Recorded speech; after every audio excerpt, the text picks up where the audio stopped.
Hello students, today we'll be continuing chapter number 2 of statistics for standard 11 student. अपना आज जो topic है वो है diagrams, right? अपना आज का टॉपिक है diagrams. So okay, so there are three major type of diagram. There are one dimensional diagram, two dimensional diagram and pictorial diagram. So सबसे पहले है one dimensional diagram, then है two dimensional diagram,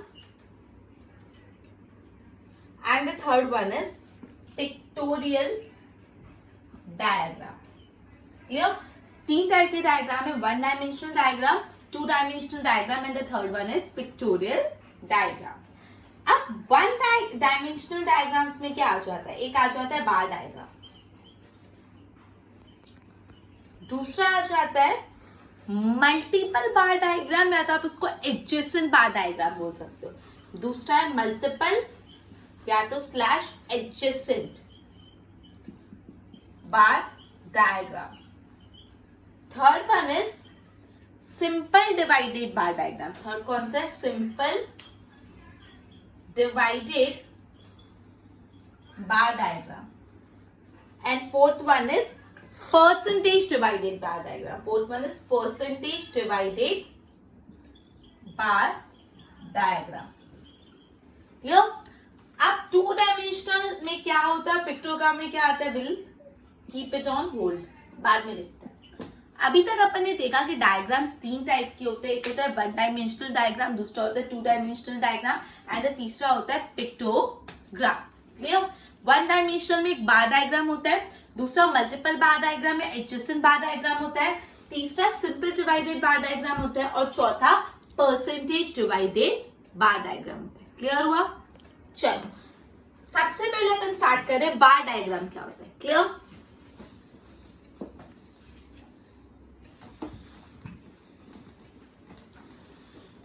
एक बार बार diagram का content read करो.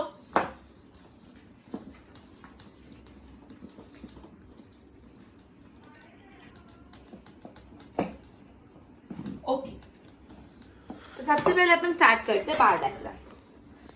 बार diagram कब बनाया जाता है? जब आपको है ना सिर्फ एक ही कैरेक्टरिस्टिक ऑफ डेटा दिया हुआ है. बार डायग्राम कब बनाते हैं? जब आपको सिर्फ एक ही कैरेक्टरिस्टिक ऑफ द डेटा दिया हुआ है. मतलब जैसे आपको बोला है कि पर्टिकुलर ईयर्स में, जैसे इंडिया में 1991, 2001, 2011, 2021, आई मीन 2000 तक आपको लिटरेसी रेट दे दी है. तो यहाँ पे सिर्फ एक कैरेक्टरिस्टिक है, लिटरेसी रेट, या आपको इन्फेंट मोर्टालिटी रेट दे दिए, या तो आपको कोई क्लास के स्टूडेंट्स दे दिए, या XYZ कोई एक कैरेक्टरिस्टिक दिया. तो अपन सिंपल बार डायग्राम बनाते हैं बिकॉज अपन को उसमें एक ही बार बनाना है एक कैरेक्टरिस्टिक का. क्लियर? तो देखो illustration 21, information regarding the number of students starting the college in different faculties in the year given below. मतलब आपको पता है अलग अलग कॉलेज की फैकल्टी में कौन कौन से बच्चे, कितने बच्चे पढ़ते हैं. जैसे आर्ट्स में 500 बच्चे पढ़ते हैं, कॉमर्स में 1300 बच्चे, साइंस में 900 बच्चे, इंजीनियरिंग में 400 बच्चे, मेडिकल में 200, लॉ में 300. यहाँ पे सिर्फ एक कैरेक्टरिस्टिक है फैकल्टी, सिर्फ एक ही कैरेक्टरिस्टिक है फैकल्टी. तो हम यहाँ पे सिंपल बार डायग्राम बनाएंगे. अब ध्यान रखना, पहले आपको डेटा को अरेंज करना पड़ेगा असेंडिंग ऑर्डर में या तो डिसेंडिंग ऑर्डर, कोई में भी कर सकते हो. जब भी डेटा ईयर्स में नहीं होता, जब ईयर्स होते हैं अलग अलग, तब आपको असेंडिंग डिसेंडिंग में नहीं अरेंज करना. लेकिन जब ईयर्स नहीं, ईयर्स के बिना वाला डेटा होता है तो first you need to arrange it in ascending और डिसेंडिंग ऑर्डर. क्लियर? मैं वापस बोल रही हूँ कि जब आपका डेटा ईयर्स में हो तो आपको असेंडिंग डिसेंडिंग ऑर्डर में अरेंज नहीं करना, बट जब डेटा ईयर्स में हो तो नहीं करना, और जब नहीं हो तब करना. क्लियर? चलो तो देखो सबसे पहले मैं अरेंज करती हूँ फैकल्टी. मैं यहाँ पे लिख देती हूँ अरेंजमेंट. इधर देख लो, ये वाले ब्लैक बोर्ड पे ध्यान दो. तो first one is faculty and यहाँ पे नंबर ऑफ स्टूडेंट्स. तो देखो सबसे बड़े से स्टार्ट करते. सबसे बड़ा कौन सा है? 1300. 1300 वाला कौन सा है? कॉमर्स. तो फैकल्टी मैंने लिखी कॉमर्स और यहाँ पे 1300 बच्चे. 1300 के बाद देखो कौन सा नंबर आ रहा है? 900. 900 वाला क्या है? Science. So will write over here science and यहाँ पे 900. साइंस के 900 के बाद देखो कौन सा है? 500. 500 वाला क्या है? आर्ट्स. तो यहाँ पे लिखो आर्ट्स और यहाँ पे 500. 500 के बाद है 400. 400 वाला क्या है? इंजीनियरिंग. सो यहाँ पे इंजीनियरिंग है 400. नेक्स्ट क्या है 400 के बाद कौन सा है 300. 300 वाला कौन सा है law. And the last is medical with 200 students. The last faculty in the college is medical with 200 students. So here we have arranged the data in okay, we have arranged the data in descending order. Clear? अब अपन graph बनाएंगे. So first and foremost what we need to decide over here कि हम x axis पे क्या लेंगे और y axis पे क्या लेंगे. Isn't it obvious? हम x axis पे faculties लेंगे and number of student y axis पे लेंगे. तो लेट्स सी ओवर हियर. यहाँ पे मैं बना रही हूँ एक, यहाँ पे 2 लाइन बनाई. अब गाइस एक बात ध्यान रखो, जैसे आप 2 एक्सेस बनाते हो यहाँ पे उसी वक्त लिख दो y एक्सेस x एक्सेस. वरना अगर आप सोचो कि हम बाद में लिखते हैं तो 101% भूलोगे और भूलोगे तो मार्क्स कटेंगे. तो मार्क्स नहीं कटने का एक ही रास्ता है, जब आप 2 लाइन बनाओ तभी लिख दो यहाँ पे x एक्सेस y एक्सेस. यहाँ पे फैकल्टीज लिखनी है अपन को. कॉमर्स से मैं स्टार्ट करती हूँ. देखो मैं इनिशियल से लिख रही हूँ कॉमर्स, फिर साइंस, फिर आर्ट्स, फिर इंजीनियरिंग, लॉ एंड मेडिकल. अब यहाँ पे मेरा जो मेरे पास ग्राफ बुक नहीं ऑब्वियसली, तो मैं आपको बता नहीं सकती. मैंने एक ब्लॉक लिया, ये दूसरा ब्लॉक, ये तीसरा ब्लॉक, ये चौथा ब्लॉक, ये 5वां ब्लॉक. एक ब्लॉक छोड़ा, फिर पूरे एक ब्लॉक में मैं कॉमर्स बनाऊंगी, फिर एक ब्लॉक छोड़ के पूरे एक ब्लॉक में मैं साइंस बनाऊंगी. मेरे पास जगह नहीं है इसलिए मैं क्लियरली नहीं बना पा रही, but you have your graph book so prepare accordingly. अब आता है यहाँ पे आपने क्या लिखा एक्स एक्सिस पे फैकल्टी, तो उसी वक्त एरो करके लिख दो फैकल्टी. भूलो मत, उसी वक्त लिख दोगे so it would be much clearer. y axis में नंबर ऑफ स्टूडेंट लिखते, तो यहाँ पे मैक्सिमम 1300 है, मिनिमम 200. तो आपको ऐसा स्केल चूज करना पड़ेगा जिसमें 200 भी इंक्लूडेड और 1300 भी इंक्लूडेड. तो सबसे पहले माइंड में क्या क्लिक होता है कि 100 का गैप ले लो, 100, 200, 300. तो देखो यहाँ पे तो 0 है, 0 के बाद यहाँ पे मैंने 100 लिया, 100 के बाद यहाँ पे 200, फिर 300, फिर 400, 500, 600, 700, 800, 900, 1000, 1100, 1200 एंड 1300. ठीक है. और ये क्या है नंबर ऑफ स्टूडेंट, तो यहाँ पे लिख दो नंबर ऑफ स्टूडेंट. अब यहाँ पे जैसे इतना कंप्लीट किया उसके बाद आप स्केल ले दो. ये सब साथ में करोगे तो भूलोगे नहीं, वरना 100% भूलोगे. स्केल कैसे लिखेंगे, पहले x axis. X axis is equal to, देखो एक्स एक्सिस पे आपने क्या लिया फैकल्टी, तो हर 1 सेंटीमीटर पे फैकल्टी लिया, तो एक्स एक्सिस पे लिखोगे हर 1 सेंटीमीटर पे मैंने लिया है फैकल्टी. और वाई एक्सिस पे आपने क्या लिया, देखो 1 सेंटीमीटर पे ये एक डब्बा है, दूसरा डब्बा है, तीसरा आपने 100 का गैप लिया है, तो आप लिखोगे 1 सेंटीमीटर इज इक्वल टू 100 क्या है स्टूडेंट्स है, तो 100 स्टूडेंट्स. क्लियर. इतना अरेंजमेंट करने के बाद ही प्लॉटिंग स्टार्ट करो. सबसे पहले x axis y axis draw करके लिख दो उसको x axis y axis. X axis पे जो भी प्लॉट करे वो लिख के उसके नीचे लिख दो जो भी है फैकल्टी, तो फैकल्टी. वाई एक्सिस पे जो भी प्लॉट करे वहां पे लिख दो, उसके बाद स्केल लिख दो, फिर ही नेक्स्ट स्टेप चालू करो. तो देखो सबसे पहले कॉमर्स में 1300 बच्चे, तो कॉमर्स हियर इट इज 1300 मतलब मैं सबसे ऊपर चले जाऊंगी 1300, फिर मेरा 1300 बच्चों का एक ब्लॉक बन गया. नेक्स्ट है साइंस विद 900 स्टूडेंट. ये साइंस और 900 बच्चे का है, 900 ये रहा, तो यहाँ पे साइंस में 900 बच्चे का बार बना. फिर है आर्ट्स विद 500 स्टूडेंट, तो आर्ट्स में मैंने यहाँ पे 500 बच्चों का ब्लॉक बनाया. फिर engineering with 400 student, engineering with 400 student, तो यहाँ पे 400 का ब्लॉक. लॉ विद 300 स्टूडेंट, तो लॉ में मैंने यहाँ पे 300 का ब्लॉक बनाया, 300 पे. एंड मेडिकल विद 200 स्टूडेंट, तो मेडिकल के लिए यहाँ पे 200. तो ये मेरे बन गए बार. मैंने commerce, science, arts, engineering, law and medical सबका जो भी नंबर ऑफ स्टूडेंट है उसको प्लॉट कर लिया. यहाँ पे सिंपल बार डायग्राम इसलिए बनाया क्योंकि यहाँ पे आपको सिर्फ एक ही कैरेक्टरिस्टिक था फैकल्टी. क्लियर. गो थ्रू करो, फिर फर्दर सॉल्व करते हैं, आगे नेक्स्ट करते हैं. Okay, now let's start with illustration number 24. ये अपने इलस्ट्रेशन नंबर 23 कंप्लीट कर दिया है. आप अपन स्टार्ट करते हैं इलस्ट्रेशन नंबर 24, राइट?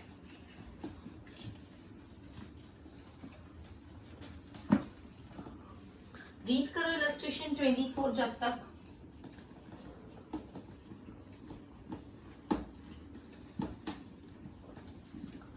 चलो,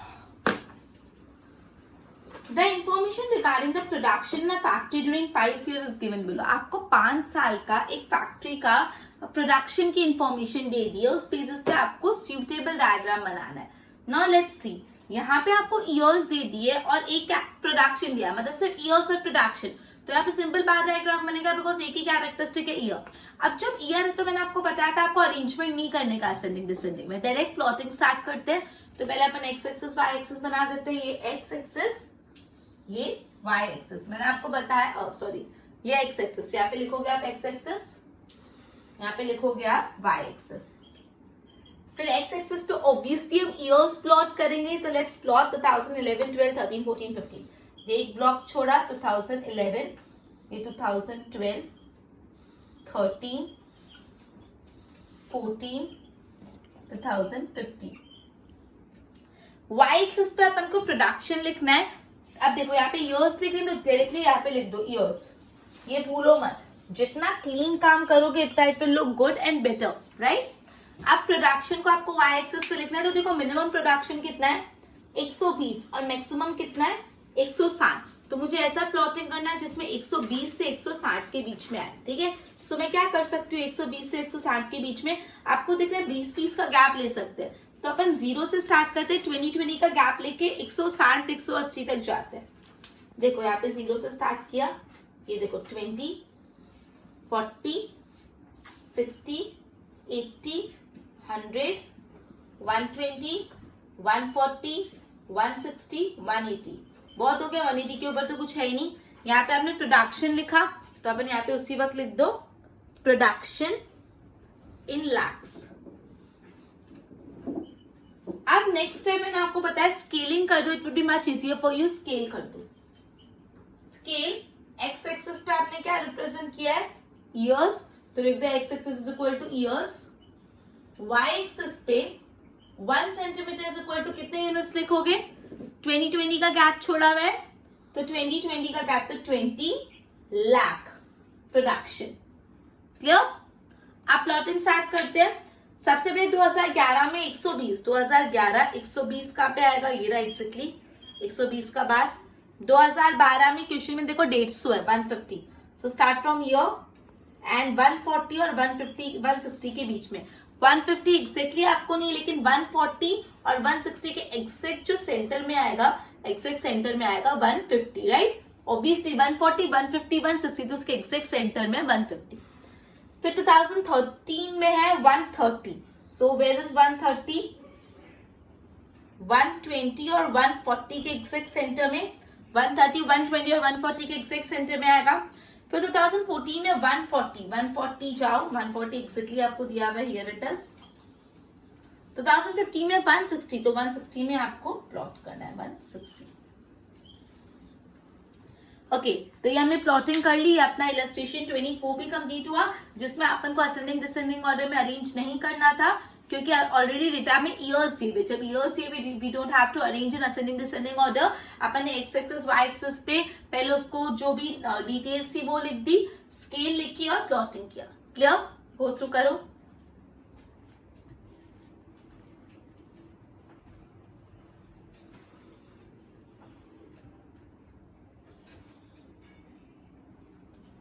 Okay, now we'll start with the next topic, that is multiple bar diagram. अपने bar diagram पूरा कर दिया, multiple bar diagram start करते हैं। Okay, so एक बार उसका content read करो जब तक मैं वो ड्राफ्ट करती हूँ।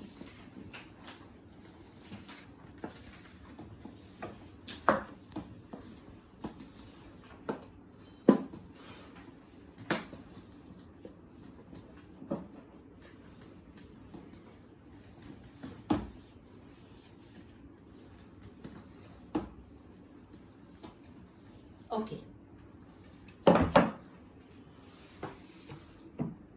ओके, मल्टीपल पावर डायग्राम का कंटेंट में रीड करिए। मल्टीपल पावर डायग्राम कब बनता है? If the data about different places, things or time are collected on more than one mutually related characteristic. आपको बोला है the data about different places, different things or time are collected from more than one mutually related characteristic. अगर आपको अलग अलग places के बारे में, अलग अलग things के बारे में, अलग अलग time के बारे में एक से ज्यादा कैरेक्टरिस्टिक वाला मिल रहा है. जब एक कैरेक्टरिस्टिक का तो सिंपल बार डायग्राम बनाते हैं, लेकिन जब डेटा का एक से ज्यादा कैरेक्टरिस्टिक होगा तो उस डेटा को आप मल्टीपल बार डायग्राम में रिप्रेजेंट करोगे. सो सबसे पहले आप उसको अरेंज करोगे इन असेंडिंग डिसेंडिंग ऑर्डर. कोई भी एक दो कैरेक्टरिस्टिक है तो दोनों को कैसे अरेंज करें, कोई भी एक कैरेक्टरिस्टिक को अरेंज करोगे तो चलेगा. ठीक है, तो इलस्ट्रेशन 25 देखते हैं. इलस्ट्रेशन 25 यहाँ पे आ जाओ. Illustration 25 right. देखो, let's read the question. The information regarding the number of boys and girls studying in a college in different faculty in a year is given below, represented by suitable diagram. आपको बोला है कि अलग अलग faculties में जो girls और boys पढ़ते हैं वो दिया हुआ है. अपने जो फर्स्ट इलस्ट्रेशन आज इस लेक्चर में चालू किया उसमें अलग अलग फैकल्टी में कितने बच्चे पढ़ते हैं वो दिया हुआ था. वहां पे एक कैरेक्टरिस्टिक था कितने बच्चे पढ़ते हैं, यहाँ पे 2 कर दिया. फैकल्टी में कितने बॉयज और कितने गर्ल्स है. तो जब ये 2 हो गया तो व्हाट विल डू इज हम लोग इसको मल्टीपल बार डायग्राम से बनाएंगे. 2 है, 2 चीजों को अपन को रिप्रेजेंट करना है बार से, तो 2 बार बनाने पड़ेंगे with the help of multiple bar diagram. So सबसे पहले हम अरेंजमेंट करेंगे. तो देखो यहाँ पे नंबर ऑफ बॉयज और नंबर ऑफ गर्ल्स है, दोनों में से कोई कैरेक्टरिस्टिक ऑफ असेंडिंग डिसेंडिंग में अरेंज कर दो चलेगा. तो मैं नंबर ऑफ बॉयज को अरेंज कर लेती हूँ. ठीक है, डिसेंडिंग ऑर्डर में, बड़े से छोटे में. चलो, तो यहाँ पे मैंने लिखा faculty, boys and here girls. Right. तो बॉयज पे ध्यान दो. यहाँ पे बॉयज में सबसे ज्यादा कहाँ पे 700 है. सबसे ज्यादा बॉयज में कौन सा नंबर है 700. तो सबसे पहले अपन ने कॉमर्स के बारे में लिखा 700. अब यहाँ पे जितने भी गर्ल्स है वो लिख दो. कॉमर्स में 700 बॉयज, गर्ल्स 600 तो 600 लिख दो. अपन को कोई एक को ही अरेंज करना है, नेक्स्ट वाला तो अकॉर्डिंगली जाएगा. अब बॉयज में 700 के बाद कौन सा नंबर आ रहा है देखो 500. 500 मतलब साइंस, तो अब इसमें साइंस लिख दो. लड़के 500 है साइंस में और लड़कियां हैं 400. 500 के बाद बॉयज में देखो कौन सा नंबर है 300. 300 मतलब इंजीनियरिंग में. सो इंजीनियरिंग में 300 लड़के हैं एंड द गर्ल्स आर 100. उसके बाद है 300 के बाद 200 है. 200 का आर्ट्स में, तो आर्ट्स में 200 बॉयज है एंड गर्ल्स हैं 300. ओके, उसके बाद 300 के बाद है, सॉरी आर्ट्स भी हो गया ना. उसके बाद लास्ट मेडिकल और लॉ में 100 है, कैसे भी लिख सकते हैं. पहले मेडिकल लिख देती हूँ.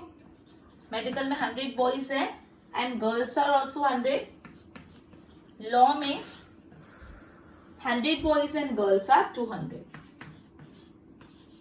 ओके, अब ये डेटा को अपन को मल्टीपल बार डायग्राम से रिप्रेजेंट करना है. So first of all what we will do, x axis y axis बना दो. ठीक है, so here it is y axis and here x axis. अब आप यहाँ पे एक्स एक्सिस पे क्या रिप्रेजेंट करोगे, फैकल्टीज. फैकल्टीज को रिप्रेजेंट कर लो एक्स एक्सिस पे. सो देखो यहाँ पे मैंने लिखा कॉमर्स. थोड़ा ज्यादा स्पेस छोड़ना, मतलब एक ब्लॉक के बाद 2 ब्लॉक आपको छोड़ने पड़ेंगे क्योंकि आपको 2 बार बनाने, फिर एक और ब्लॉक, मतलब टोटल 3 ब्लॉक छोड़ने पड़ेंगे. और यहाँ पे फिर साइंस, साइंस के बाद इंजीनियरिंग, इंजीनियरिंग के बाद arts, then medical and then last one law. Clear. अब यहाँ पे आपने फैकल्टी लिखी तो यहाँ पे आप लिख दो फैकल्टी. अब आता है वाई एक्सिस पे क्या आएगा. वाई एक्सिस पे नंबर ऑफ स्टूडेंट बॉयज और गर्ल्स. यहाँ पे मिनिमम कितने बच्चे देखो 100 पूरे डेटा में, और मैक्सिमम कितना जा रहा है 700. तो मतलब 100 से 700 कवर करना है, तो उसमें कोई टेंशन की बात नहीं. आप 100 से 700 कवर कर सकते हो. कैसे करोगे, 100 का गैप रखो, सिंपल. यहाँ पे 0, फिर यहाँ पे 100 लिख दिया, यहाँ पे 200, फिर 300, 400, 500, 600 एंड 700. यहाँ पे आप लिख दो. आपने क्या लिखा है, नंबर ऑफ स्टूडेंट. मेरे पास जगह कम है but you can write. Scaling कर दो. स्केल कैसे करोगे चलो बताओ. X axis is equal to क्या लिखोगे? फैकल्टीज, और y axis is equal to 1 centimetre is equal to आपने कितना 100 का गैप लिया है, सो 100 स्टूडेंट्स। चलो अब स्टार्ट करते हैं ग्राफ प्लॉटिंग करना। तो सबसे पहले कॉमर्स में 700 बॉयज और 600 गर्ल्स। तो कॉमर्स में पहले मैं बॉयज पे बना देती हूँ 700 मतलब पूरा यहाँ पे। इसके लगोलग आपको दूसरा डायग्राम नहीं बनाना है, बार बनाना है गर्ल्स का 600। तो यहाँ पे एक लाइन तो बनी हुई, दूसरी लाइन 600 पे बना दो। तो 700 और 600। फिर साइंस में 500 और 400। तो साइंस में सबसे पहले लड़कों के लिए बना दो 500 और लगोलग 400 पे बना दो, मतलब एक गर्ल्स। उसके बाद है इंजीनियरिंग 300 और 100। इंजीनियरिंग में 300 सबसे पहले, फिर दूसरा लगोलग बाजू में 100। उसके बाद है आर्ट्स में 200 और 300। तो आर्ट्स में पहले 200 यहाँ पे, फिर 300 उसके ऊपर यहाँ पे 300। आज के बाद मेडिकल में 100 और 100। सो मेडिकल में यहाँ पे 100 और यहाँ पे भी दूसरा लगोलग उसके 100। उसके बाद लॉ में 100 और 200। तो लॉ में पहले आपने 100 पे बॉयज और गर्ल्स है 200। तो यहाँ पे 200। मेरा एग्जैक्ट नहीं बनना, आप लोग प्रॉपर्ली बनाओगे बिकॉज आपके पास ग्राफ बुक होगी। सो यहाँ पे अपने एक्स एक्सेस वाई एक्सेस पहले लिखा, एक्स एक्सेस पे प्लॉटिंग नेमिंग दिया, वाई एक्सेस को पूरा फिलअप किया, स्केलिंग लिखी, और यहाँ पे बॉयज और गर्ल्स का भी यहाँ पे what you have to do, इसमें से बॉयज कौन सा गर्ल्स कौन सा कैसे पता चले। सो कुछ भी शेडिंग कर दो, जैसे मैं इसको ऐसे लाइनिंग कर देती हूँ। जितने भी ये बॉयज वाले को मैंने पूरा लाइन बना दिया, ये भी बॉयज वाले, जो बॉयज वाला है उसको लाइन बना दो। ये लाइन बना दिया, सारे में बॉयज वाले को ऐसे लाइनिंग करती हूँ। तो आप यहाँ पे रिप्रेजेंट करने के लिए क्या लिखोगे कि जो लाइन वाला है ना वो बॉयज है, और जो विदाउट लाइन वाला है वो क्या है, गर्ल्स है। ओके, जो लाइन वाला है वो बॉयज है और जो विदाउट लाइन वाला है वो गर्ल्स है। क्लियर? गो थ्रू करो।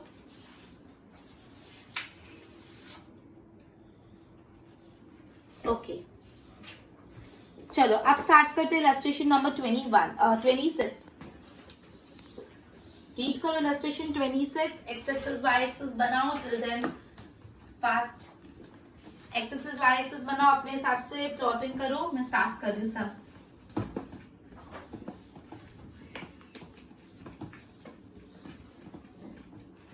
देख रहे हो आप नेक्स्ट सम में ईयर्स है, ईयर्स है तो क्या अपन असेंडिंग डिसेंडिंग में अरेंज करेंगे? नो, ईयर्स है तो हम असेंडिंग डिसेंडिंग में अरेंज नहीं करेंगे। क्लियर? चलो illustration 26. The information regarding the production and the sales for a factory during the 5 years is given below. Presented by suitable diagram. आपको एक फैक्ट्री में 5 साल का प्रोडक्शन और सेल दिया हुआ है। यहाँ पे ईयर्स है और ईयर्स के दो कैरेक्टरिस्टिक दिए, एक प्रोडक्शन दूसरा सेल। दो कैरेक्टरिस्टिक है तो अपन को कितने बार डायग्राम बनाने पड़ेंगे? 2। इसलिए अपन कौन सा डायग्राम बनाएंगे? मल्टीपल। मैंने आपको बोला इसको अरेंजमेंट नहीं करेंगे। क्यों अरेंजमेंट नहीं करेंगे? क्योंकि ये ईयर्स है, ईयर्स वाले का असेंडिंग डिसेंडिंग में अरेंजमेंट नहीं करते। तो सबसे पहले अपन यहाँ पे एक्स एक्सिस वाई एक्सिस बना देंगे। So here it is y axis and your x axis. तो सबसे पहले एक्स एक्सिस पे व्हाट विल राइट? ईयर्स लिख देते हैं 2011 टू 2015। यहाँ पे 2011 लिख दो, फिर 2012, 2013, 2014, 2015। अब देखो प्रोडक्शन और सेल में मिनिमम वैल्यू कितनी है? देखो प्रोडक्शन में दोनों को मिला के मिनिमम 120 और मैक्सिमम जो आ रहा है 160 तक, मतलब मिनिमम 120 से 160 तक है। सो हम क्या करते हैं, 2020 का गोपो कैप ले लेते हैं। ठीक है, 2020 का कैप ले लो। ये 20, ये 40, ये 60, ये 80, ये 100, ये 120, ये 140, ये 160, 180 लिख दो। ओके, अब ये आपने ईयर्स लिखे तो what will right over here is years, और ये आपने क्या लिखा? Production and cell. सो आप लिखोगे यहाँ पे दोनों, प्रोडक्शन स्लैश सेल इन लैक्स। मेरे पास जगह कम है, थोड़ा कंजेस्टेड है, आप बहुत क्रिस्टल क्लियर लिखना, चेकर को अच्छा लगना चाहिए। चेकर को घचपच लगा तो वो कट कर देंगे marks, right? Now next step क्या करते थे अपन? स्केल लिखो, ऐसे ही आप स्टेप फॉलो करो, so it would be much better for you, right? तो scale x axis is equal to, what did I write? Years, right? Y axis is equal to 1 centimeter is equal to, आपने कितने units करा है? 20. So 20 lakh production slash sale, पूरा लिखना। Clear? चलो अब start करते हैं। 2011 में 120 का प्रोडक्शन, 140 का सेल। तो 2011 में सबसे पहले प्रोडक्शन 120 का और इसके साथ साथ सेल है 140 का। तो ये प्रोडक्शन और सेल हो गया। फिर 2012 में 150 का प्रोडक्शन है। 2012 में 150 का प्रोडक्शन, 150 मतलब 140 और 160 के बीच में, और सेल है 145 का, राइट? सो 145 समवेयर यहाँ पे होगा। अब एग्जैक्टली मैं समवेयर कर रही हूँ, आप समवेयर नहीं करोगे। अब अगर एक एक का गैप छोड़ रहे हो तो आप बीच में 10, अगर दो बॉक्सेस में 10 लाइन है तो आप अकॉर्डिंगली डिवाइड करके एग्जैक्ट मेजरमेंट करना पड़ेगा। ठीक है, ये चीज आप ध्यान रखना। नहीं आती आपको तो मेरे को पर्सनली मैसेज कॉल करके पूछना, आप कुछ भी मत कर देना, राइट? मेरे पास जगह नहीं, सो आई विल बी राइटिंग 145, थोड़ा गेस वर्क से लिखूंगी। फिर 2013 में 130 और 140, 130 इट इज 120 और 140 के एग्जैक्ट सेंटर लाइन पे जाना, और 140 तो आपके पास है, हियर इट इज 140। 2014 140 एंड 160, 2014 में 140 यहाँ तक गया, and the other one is 160 मतलब क्या? 2015 में 160 और 150, 2016 में पहले 160 पे जाओगे ऊपर और फिर जाओगे 150 पे, 150 मतलब 140 और 160 के एग्जैक्ट सेंटर। अब आप इसको प्रोडक्शन और सेल को सेपरेट करना पड़ेगा। सो प्रोडक्शन के लिए मैं ऐसी लाइन खींच देती हूँ, हर प्रोडक्शन में मैं ऐसी लाइन खींच देती हूँ।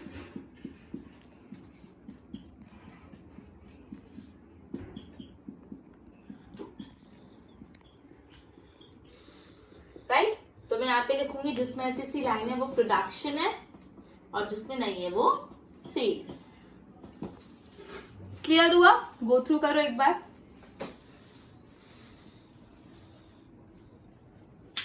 ओके, सो अपन ने सिंपल बार डायग्राम, डिवाइडेड बार डायग्राम करा। एक काम करते हैं, नेक्स्ट टॉपिक भी मैं ले ही लेती हूँ, सिंपल डिवाइडेड बार डायग्राम। अपन ने सिंपल बार डायग्राम किया और मल्टीपल बार डायग्राम किया। अब सिंपल डिवाइडेड बार डायग्राम एक ही समय इलस्ट्रेशन 27 इसका ले लेती हूँ। ओके, एक बार इसका कंटेंट रीड करो जब तक मैं बोर्ड रब करती हूँ।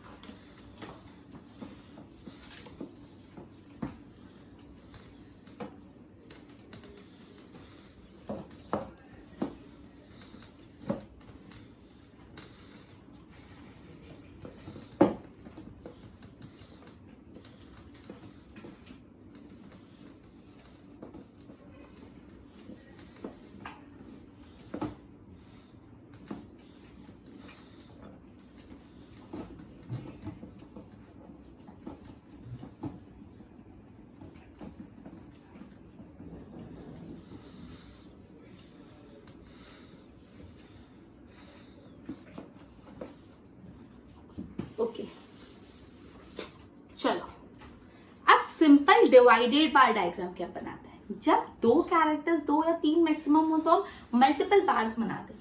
जब बहुत सारे कैरेक्टर्स हो तो मल्टीपल बार नहीं बनाएंगे, उस टाइम में हमको एक बार को अलग अलग हिस्सों में तोड़ना पड़ेगा।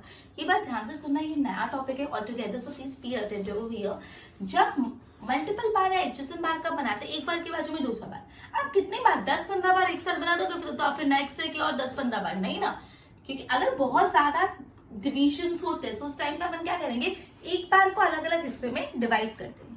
चलो अपन इलस्ट्रेशन कर दो तो क्लियर हो जाएगा कैसे। इलस्ट्रेशन 27, चलो illustration 27, the data on the monthly expense of the two different family living in a city are given below. families 2 है और monthly expenses दे दिए। ओके, फैमिली 2 और monthly expenses दे दिए। you have to prepare appropriate bar diagram। सो हम ऐसे simple बार diagram बनाएंगे। सबसे पहले एक आपको टेबल बनानी पड़ेगी। मैं टेबल इस बोर्ड पे बना रही हूँ, सी ओवर हियर। सबसे पहले इसमें थोड़ा कैलकुलेटिव पार्ट है, पर्टिकुलर्स। ओके, फिर आप लिखोगे एक्सपेंसेस, ये मैं फैमिली ए का बना रही हूँ, मैंने यहाँ पे फैमिली बी। ओके, तो सबसे पहले अपन स्टार्ट करते हैं expenses.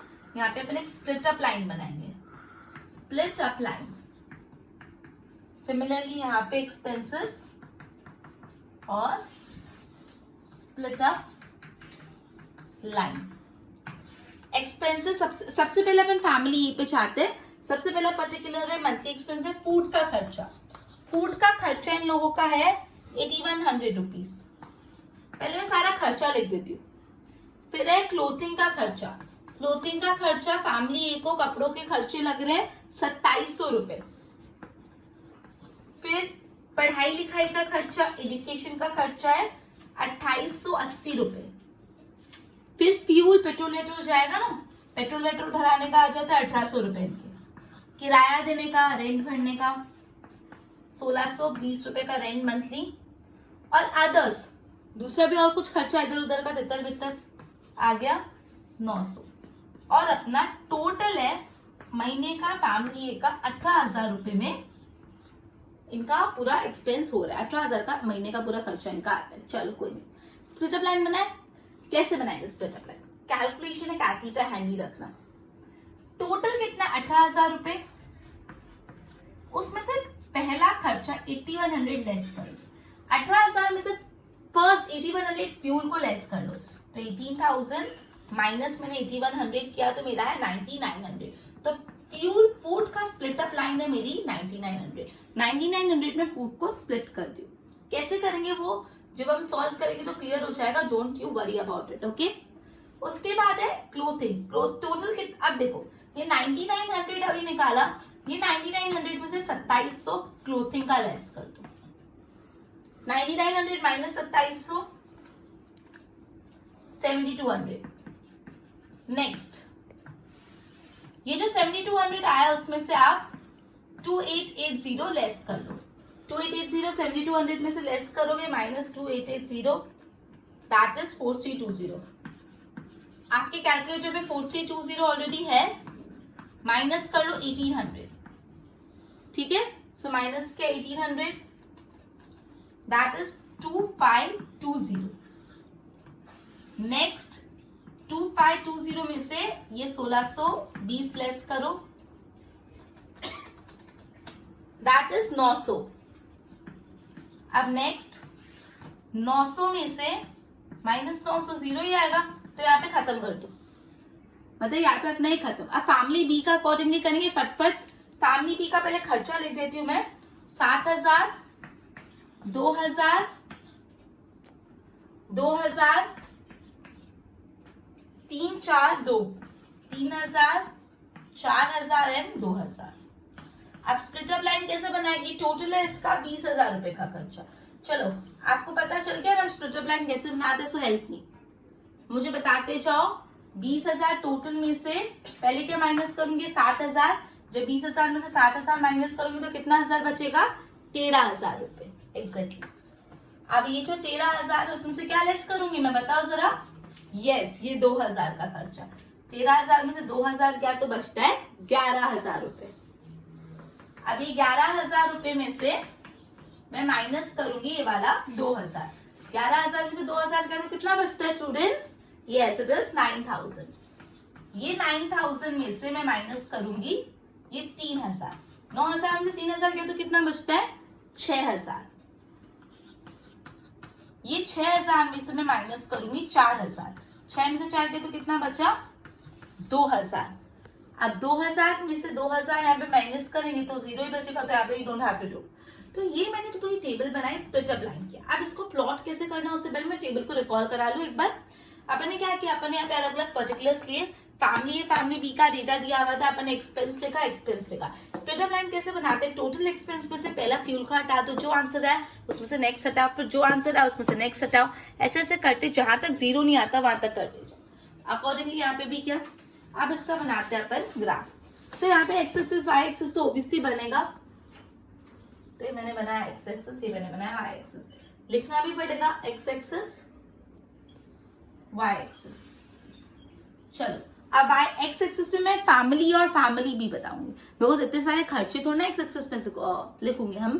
Family family A, family B. तो यहाँ पे आपने फैमिलीज लिखी है, सो ठीक है, इसमें तो ओके। अब देखो यहाँ पे आपको ना 20,000 तक जाना है, अप टू 20,000 आपको जाना है। तो मैं ना 1,000 का गैप ले लेती हूँ। तो यहाँ पे मुझे थोड़ा लंबा जाना है, इसलिए मैं एक बार के लिए सब रब कर रही हूँ और थोड़ा कंजस्टेड लिखना पड़ेगा, बिकॉज मेरे पास जगह की कमी है, आपके पास जगह हो। तो 0 से 1,000, फिर 2,000, 3,000, 4,000, 5,000, 6,000। अब मैं 1,000 नहीं लिख रही, सिर्फ 6 लिख रही हूँ, जगह ही नहीं है मेरे पास। 7, 8, 9, 10, 11, 12, 13, 14, 15, 16, 17, 18, 19 and 20। रियली सॉरी, बस जगह ही नहीं है। लेट्स डू वन थिंग, इसको थोड़ा रब कर लेती हूँ, मैं थोड़ा लंबा बना देती हूँ।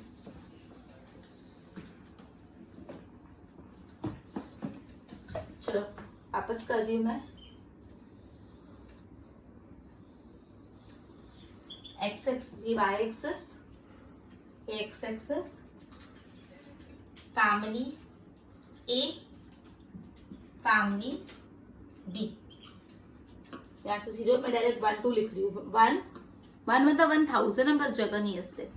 फिर 2, फिर 3, फिर 4, 5, 6, 7, 8, 9, 10, 11, 12, 13, 14, 15, 16, 17, 18, 19 and 20। ये क्या है आपका? ये आपका मंथली एक्सपेंडिचर। तो यहाँ पे आप लिखोगे मंथली एक्सपेंस। यहाँ पे स्केल में आप एक्स एक्सिस पे लिखोगे 1 centimetre is equal to family, y axis पे 1 सेंटीमीटर इज इक्वल टू आपने कितना लिया? 1,000 का गैप, तो 1,000 रुपीज। चलो अब फैमिली ए का प्लॉटिंग करते हैं। फैमिली में मैक्सिमम कहां तक है?